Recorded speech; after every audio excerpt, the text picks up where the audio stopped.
ئەمە خۆی لە خۆیان تەسریحی کە وەزیری دەرەوەی تورکیا کە دای لە هەولێرەوە کە بڵێ کەرکووک شارێکی تروکمانیەوە پێویستە پارێزگاری ئەو شارەش تروکمان بێ، دەزوەردانە لە سیاداتی عێراقی، دەزوەردانە لە کاری ناوخۆی عێراقی و خۆی لە خۆیان ئەبێ وەزارەتی خارجی عێراقی وەڵام بداتەوە و حکوومەتی هەرێمی کوردستان وەڵام بداتەوە بە دەرەجەی یەک حکوومەتی عێراقی. ئێمە وەکو کورد ئەم شارە بە شارێکی کوردستانی ئەزانین، نەک بە شارێکی کوردی، و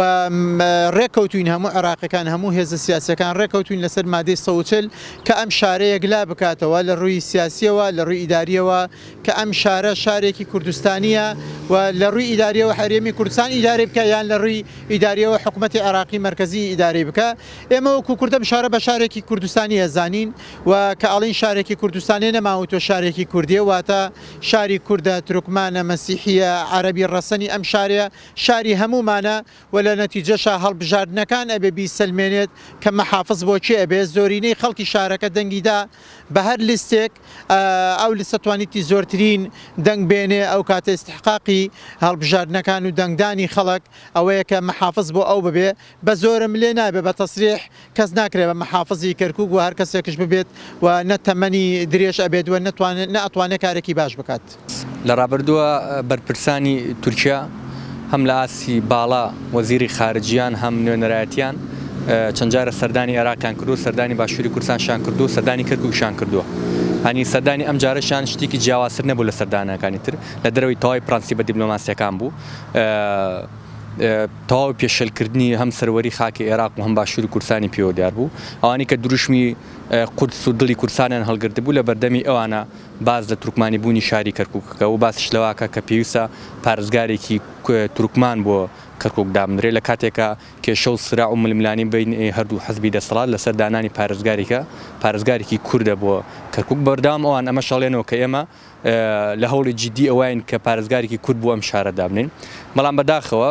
وەزیری خارجی تورکیا لە هەولێرەوە دەڵێ پێویستە پارێزگارێکی تروکمان بۆ شاری کەرکووک دامدرێ، یعنی وەکوی کە بڵی کە لە باتی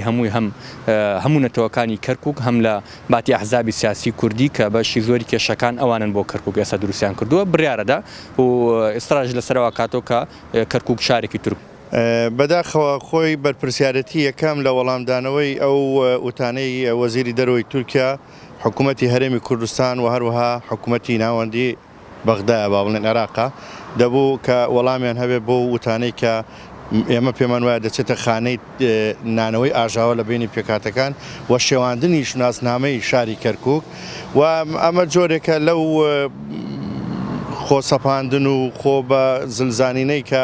بەداخەوە ڕژێمی تورکیا تا ئەم چرکە ساتی ئێستا دەرهەق بە میلەتی کورد ئەنجامی دەدا. ئێمە پێیان دەڵێن نەک تەنها کەرکووک بەڵکو ئامەد و تەواوی شارەکانی تر لە باکووری کوردستان و هەروەها لە ڕۆژئاوا لە باشوور لە ڕۆژهەڵات هەموو ئەمانە خاکی کوردستان خاکی پیرۆزی کوردستانن بەداخەوە لە چوارچێوەی عەقڵیەتی نەتەوە پەرستی تورک تا ئەم چرکە ساتە بۆ شێوەیە تەعاملی لەگەڵ ئێمە پێمان وایە دەوڵەتی تورک ئەوە قەناعەتی تەواوێتی کە دەرهەق بە میلەتی کورد ئەنجامی دەدا. وتەکانیشی ئێمە دەیخینە خانەی دژایەتیکردن و نانەوەی ئاژاوە لە بینی پێکاتەکانی کەرکووک و پێمان وایە ئەو هەوڵانەی ئەوان هەر لە سەرەتاوە هەوڵێکی نەزۆکە و ئامانج گەلی کورد لە کۆتاییدا بە ئامانجی خۆی دەگا و ئەم ناوچانەش بە گشتی و تەواوی کوردستان بە خاکی پیرۆزیەوە دەبێتە موڵکی نەتەوەی کورد بە گشتی لە خۆرهەڵاتی ناوەڕاست.